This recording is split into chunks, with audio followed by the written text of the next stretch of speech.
Welcome to Creative Courage Chats, a search for a new understanding of creativity and problem solving. I'm Alex Raffy. Okay. So hi everyone, we're back to another episode here of Creative Courage Chats. Today I'm speaking to Dan Burke. He is the owner of Video Tailors. He is a filmmaker and he works in commercial films, and we'll talk into a little bit more about what other things he's doing. So you want to introduce yourself and tell us a little bit about what you do? Yeah. Sure. Thanks so much. Great to see you. My name's Dan Burke. Like you said, I'm with Video Tailors, and yeah, we create messaging that connects with audiences. Very powerful messaging that resonates, is memorable, and we try and do it in a creative and fun way. And so that's essentially what we do at Video Tailors. And I've had a pretty rich history of working in film and TV all the way back to probably the year 2000. I've been dabbling with it, and then professionally since 2006, 2007, when I started my first company. And since then, I've been working with brands such as British Airways, Marvel Studios, Ted Baker, David Beckham, quite a big list of international brands, and happily living here in Henderson now, loving Nevada. Terrific, liking the weather, right? It's getting warmer. The weather's incredible. I'll take it. I'll take it over rainy skies any day. You need a lot of skills to do this kind of thing. There's so many things to think about, and I don't think people realize it. I think a lot of people actually just assume you point a camera and point a microphone and then, and just inspire them to come up with something amazing. And then at the end, you can edit anything you want into it and it'll make it perfect and throw some music in. It's not like that at all. There's a lot more to that. So why do you do this? What is it that got you into deciding that this is what you wanted to do?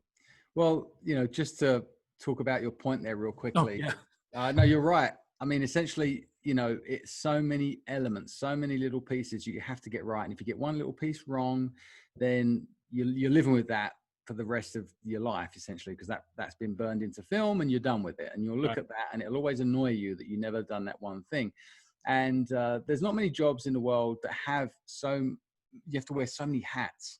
When you think about breaking down what filmmaking is, it's development of plot, concept development, it's development of writing, of being able to edit your writing, being able to find your locations. It just goes on and on and on. And once you get into the fine details, then you've got to switch everything on, make sure everything's running right. Right. That's a big part of it. The microphones, make sure they're actually working properly and that they're because then you shoot an hour's worth of stuff and one person's microphone wasn't actually working. Yeah. Or it slips down just after, there's always these things that will happen mid-shoot. Or their necklace taps the mic. Exactly. And you have no idea. Yeah. Or it's, it's endless. And believe me, we've been burned in those scenarios. Most filmmakers that are good will have been burned in some way or another, or were close to getting burned, and they'll never make that mistake again. So when you see a really well put together film, just know that the guy that did it has probably had all the lessons the hard way and realizes that it doesn't feel good when nothing's all lined up right. So you just have to put in more preparation. You just have to be diligent, and it's experience. It's like mastering anything. You just got to put the time in, and it's a lot to think about. It's a big checklist. Yeah. So I can already hear it now. I know that before we started, we were chatting just briefly, and you mentioned something about being interested in educating people on filmmaking. And so you're already doing that already. We just started and you're already doing it. So what is the goal there with what you're trying to do? Well, I just feel like the world needs to do a better job of communicating with each other. Ultimately, that's what I genuinely believe in. I think that we are really bad at explaining ourselves as people. I think that we're terrible of sharing our accomplishments, and I don't think we're very good at getting vulnerable and deep. These are all traits that bring you closer together with people. And so once we master that it's okay to talk about your challenges and it's okay to talk about your triumphs, when you piece this together, you can actually create a more powerful environment that you live in. And that's what I want to see more of. I think there's too much negativity in the world. And so if you're able to share your story, your very special story, the story of you, the part that can make people say, wow, and there is a way to do that. Even if you think you've got a boring life, you haven't, believe me. Once you create your own story, then you're able to share that with others, and they'll have a much deeper understanding of you. It will influence your life in a much more positive way. I mean, all you've got to think about is American Idol, or, the way the backstory is done in a show like that. you know, how does that backstory influence the singing performance, or at least your perception of the singing performance? You know, when you learn about a tough character's background or something that's been tough for somebody to sort of get to the stage in that show. And I use that as a reference, you know, but there's a million different ways we could use a story example like this. You have admiration. Your kind of who cares is replaced by, wow, let's go. We've got to win this. And that's the difference. That's the shift that you can make when you tell a story about yourself. You actually get the world supporting you versus kind of up against you. So I want to help more people do that. That's brilliant. That is like right up my alley. And I am so going to subscribe to that. And so if somebody is interested in just, let's throw it out, I'm going to have your link under you, but do you have like a YouTube subscription where people can follow your stuff as you upload so they can hear it? Or I'm sure you're planning on doing video, being as your videographer. Yeah. I mean, you can find my stuff at videotailors.com. Tailors, as in the suit tailors, TAILORS, videotailors.com. That's where you'll be able to see. Logo is like a little suit. There you go. You're looking the part. There you go. Looking very dapper. I like it. I like it. You know, and the original reason for me being able to, the reason, you know, Video Tailors to me is quite important is because, you know, all your suit pieces are useless if you don't have a strong thread, and that's the script. And the script ties all the material together, and the material can look different. You know, you can either, you have to finish the material. You can't go out of a half suit, but you have to go out looking your best for the right environment. So every room's different. You got to know your audience. You got to know who you want to speak to. And so, you know, the way you wear, the way your appearance comes across is critical in your message. And that was the tie-in with Video Tailors. But yeah, in terms of what I'm trying to teach people, I just feel like there's a lot more people can learn through video as well. So not just messaging, it's also the ability to communicate through art. And a combination of a science with that art is what makes your product unique. And I get very excited about that topic. So, well, I've been talking to a lot of artists on this platform, and it's interesting because I spoke to one who's a portrait artist, and I think it's interesting because, you know, you go deep into understanding your subject. You kind of have to interview them to some extent, and then they interpret what they learned from them in their painting. And I think that's a lot of the same thing that you do. You interpret the messaging that wants to be done, that people involved, beyond what even the understanding of the subject is. Sometimes that's the thing people don't understand, is when people like us, who it's our job to communicate messaging for people, we listen and we identify key parts of the person that are valuable that sometimes they don't even know are valuable.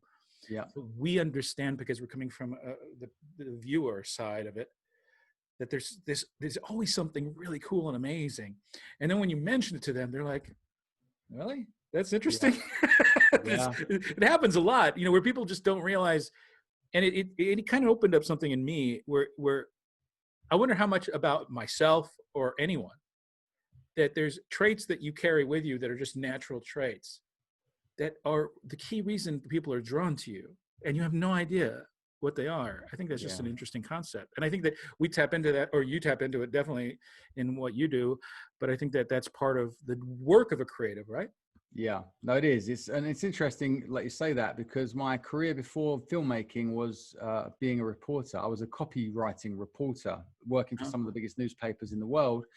And so my job was to pull the best information out of people. And it's in the way you ask the questions. So I learned how to ask questions a long time ago. And, you know, what people were interested in general, you know, they fall into patterns. You know, you can pretty much predict what people like to read, or at least predict the headline they're most likely to click on. But there are patterns, you know, there are scientific ways to saying, you know, this is what more people are enjoying, you know. And so I learned this the old fashioned way, in a very analog fashion, when I was, you know, when copywriting was still a big thing for newspapers back in 2000. I was 20 years old then. And actually my uncle was the person who got me into copywriting, and was the one that suggested I should pursue that career. Ironically, though, it wasn't long after that he said, actually, you should probably get out of it, because there's this thing called the internet creeping up behind us. And I was like, oh, it'll be fine. You know, I want to be like just a little thing. Uncle. Yeah. And so unfortunately, he actually passed away, but in his honor. I wanted to just become the journalist he was. And I kept writing and writing and becoming a reporter. I was watching soccer games on the weekend, reporting the stories, loving life, thinking I was doing everything right. But then, of course, I lost my job due to the internet. And I was kind of reluctant to get back involved with journalism because there were so many armchair journalists. Kind of the accuracy had fallen off of the wagon. You know, and everyone could do it all of a sudden. And so like the old fashioned art of writing copy, I kind of wanted to distance myself from it. I was feeling a bit downtrodden just because I'd lost my uncle, I'd lost my career in what I wanted to do. Mm-hmm. And so I started pursuing filmmaking. And, you know, my mum actually gave me a video camera for my birthday, and I decided to pick it up. And I found that I could, you know, my adventures still lived on in the camera lens. And in fact, what I learned was that when I put my words to those video images, then it was dynamite. And that's where the real synergy happened, was when I started to write stories for my video camera, for the video content I was creating. And that was the talent that I've taken pretty much for the last 15 years as high as I can get to in terms of, you know, working with some of the biggest brands. But really, when I look back at my career and I wonder what it is that people were hiring, you know, you can bring crews in from anywhere in the world, but they were flying me around the country, right? So I was thinking, well, what is it that they're hiring from me? Is it just the video making? And when I dug deep, it was really the storytelling element. It was the idea that I can capture people's imaginations with my words. And from there, the story surrounds, the video surrounds that message. And I think a lot of filmmakers do it the other way around. You know, they go in with the video and they try and create a story sort of back to front. But I've never lost sight of the fact that a good story can be told in so many different ways. Video is just a conduit. Video is just a delivery system. So that was a realization I had quite recently, was that I was actually being hired for my storytelling versus my video skills, in my opinion. So that's really actually really interesting. One element of what you said, I think I want to dive into slightly, is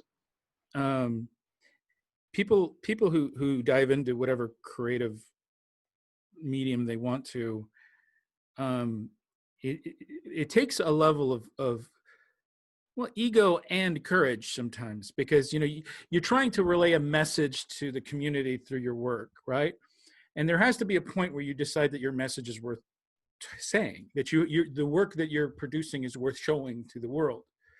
And in using one platform, if you experience failure or obstacles and discouragement like you did, and for you to make a choice to just kind of, I don't have the energy for this particular thing for whatever reason, to understand you still have that want and that courage inside of you to try things and to put it into it with as much energy into a whole different medium. That's actually not common for a lot of people. I think a lot of people put everything they got into something, fail at it, and then settle for something else. And few people are willing to try something new and put the same amount of energy into something totally new. And I think, where does that come from? Because that's like, in your opinion, because I know you know what I'm talking about. Yeah. And where does that courage or that drive or that fire, where does it come from, really? I mean, yeah, that's the mystery, I think, sometimes, on what is our driving force and our need that you put out there. Yeah, that's a really good thought. I've never really divided it in that fashion, because it feels like failure when you see that your industry is tanking. You know, you're on the Titanic and you're like, okay, there go the lifeboats, right?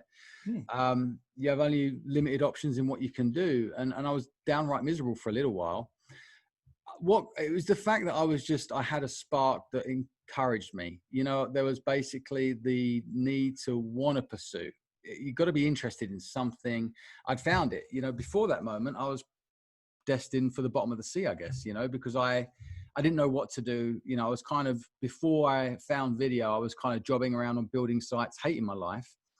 And so I was there for a while, you know, and I think that, I don't know how you create or control that moment of the aha moment or the epiphany or the idea that, wait a minute, maybe I enjoy something that's similar, or wow, this is what I want to get into. But I am the sort of person that once I set my mind on something, I want to do it, and I want to do it well.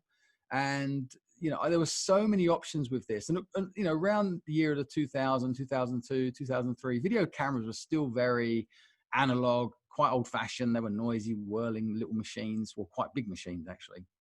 They weren't as accessible as they are today.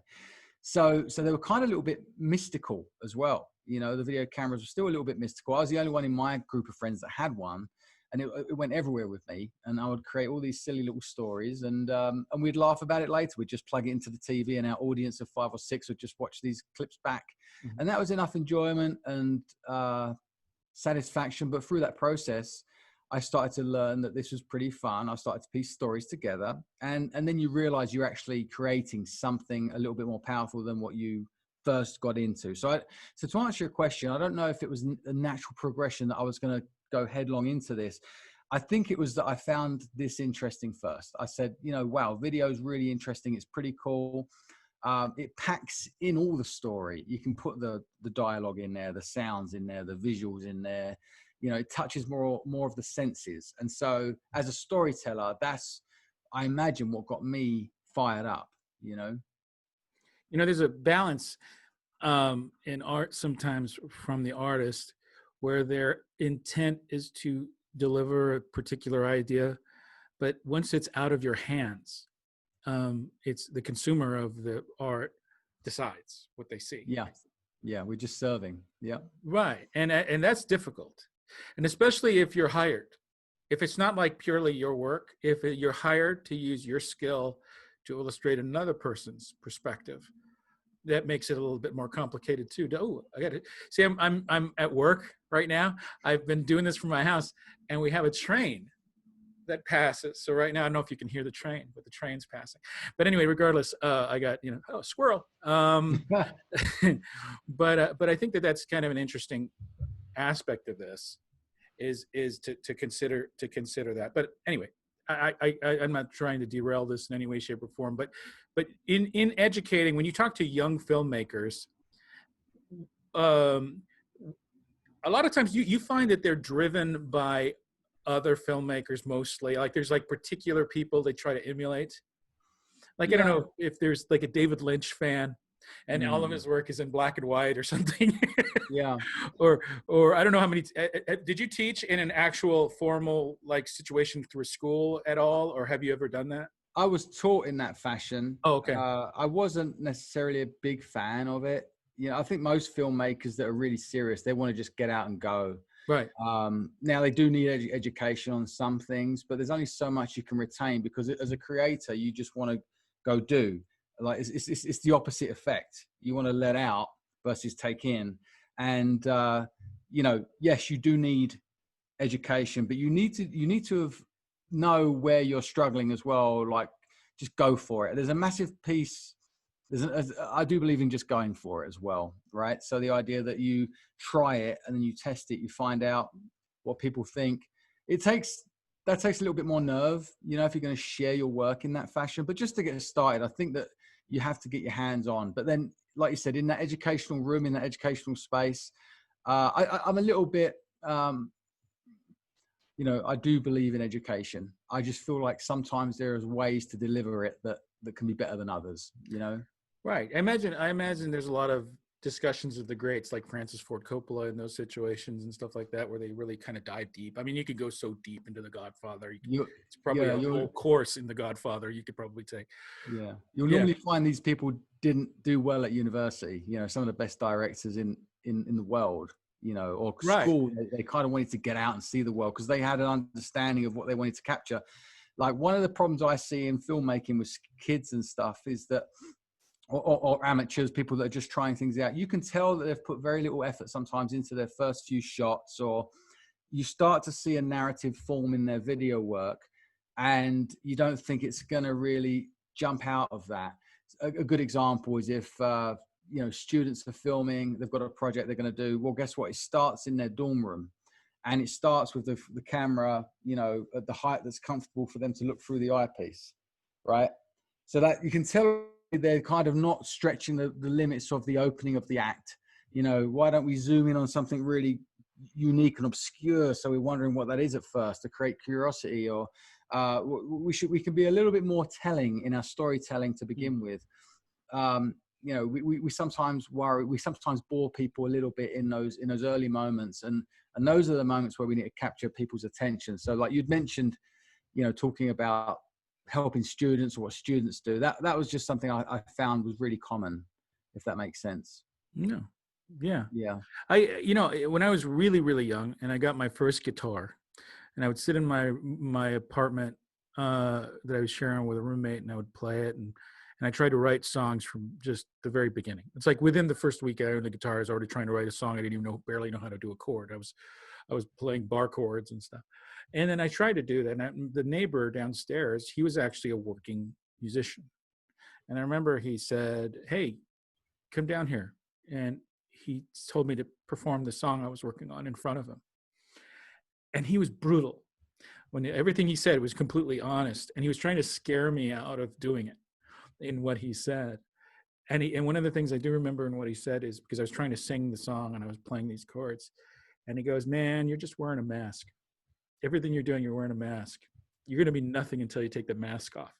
And that idea of a mask, I think, is something that is true, because I think that we're wearing a mask in terms of creating art because we don't want people to judge us. We don't want to either share who we really are with the world, but we don't want to be seen through the work, but we want to do the work.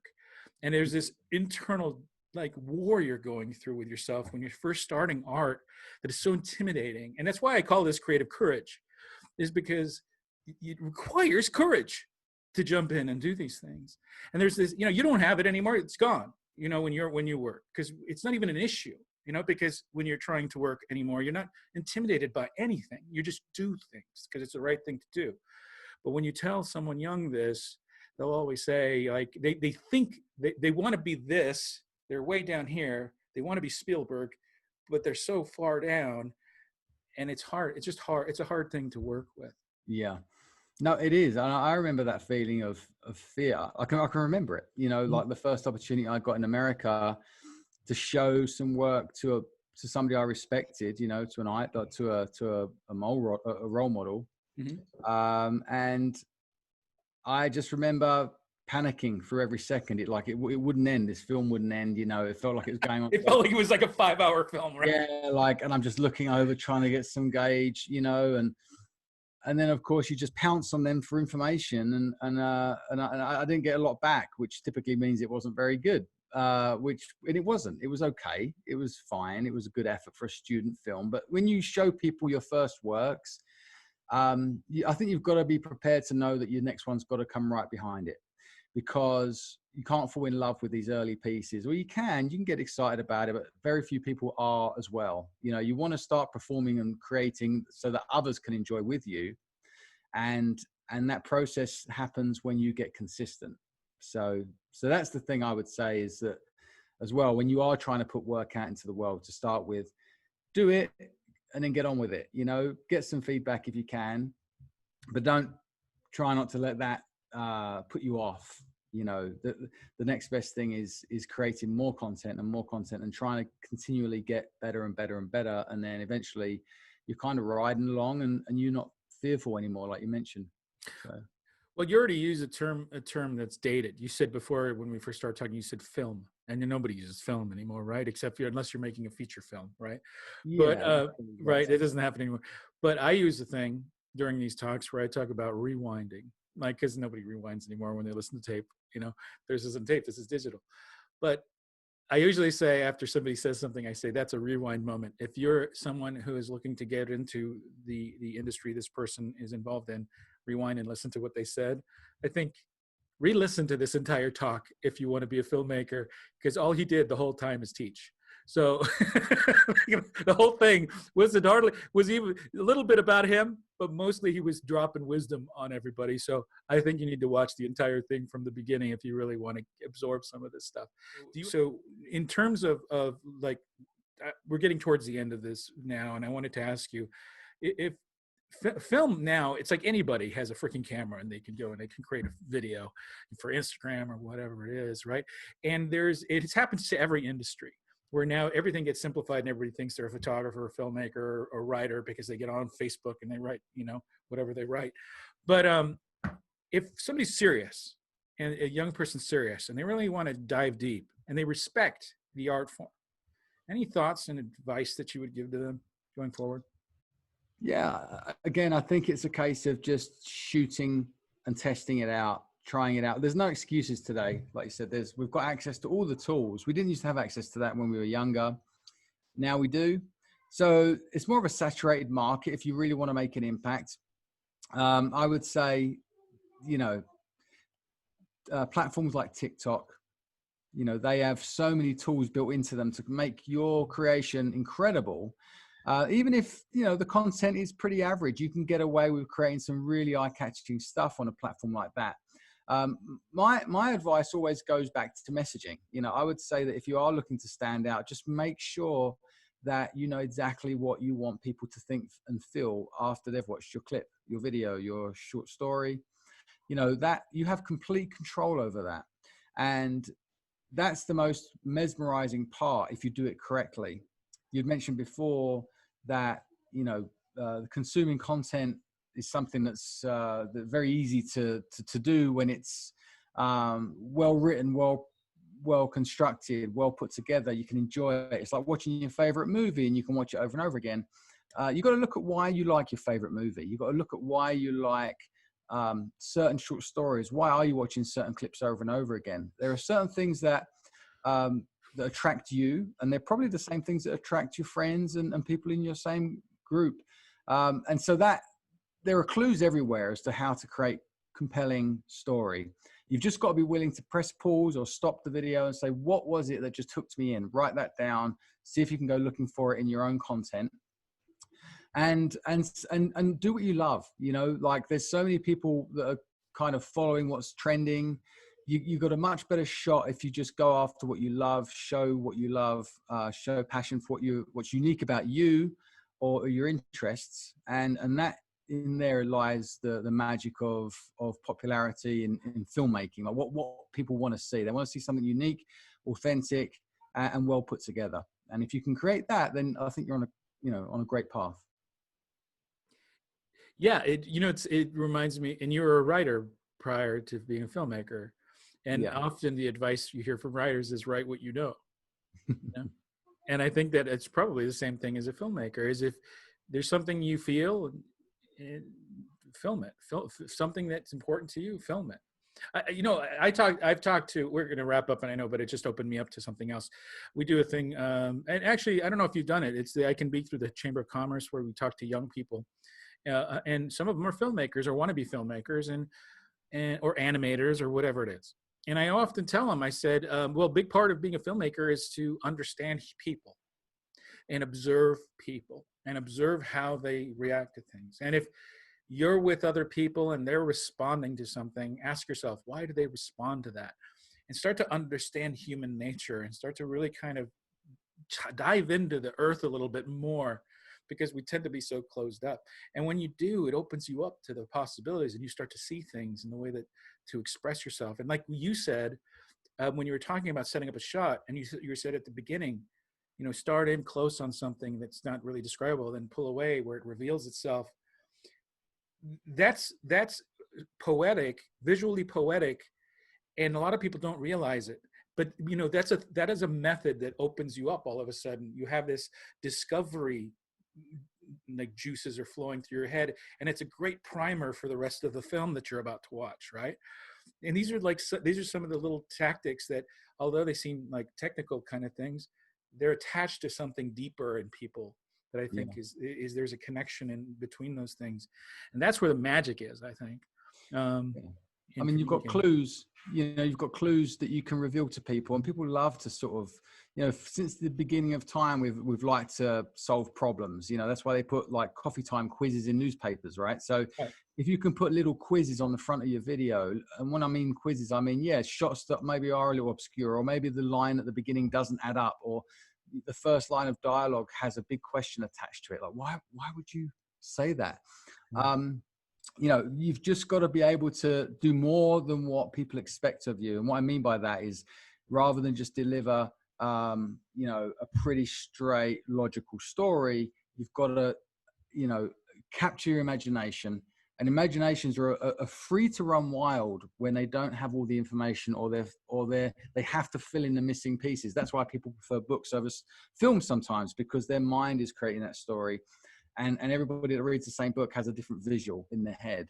And so when you can give people the ability to fill in the gaps in your filmmaking, that's when you really know you're onto something. And they want to fill in the gaps. Make sure they want to fill in the gaps too. It's got to be an interesting story. Definitely. That's a rewind moment, by the way. Right there. That was some good stuff. So, hey, listen, I appreciate you taking the time to talk to me. And I want to put out an invite there where you and I get together during the World Cup so we can together watch Uruguay beat England again. Oh, yeah, that'll be 100%. I'll be there with those on for sure. Alex, thanks so much, my friend. It was a pleasure. Allowing me to come on today. It's been lovely seeing you again. And yeah, thank you so much for this opportunity. No, it was great. It was great. Thanks a lot for agreeing to do this.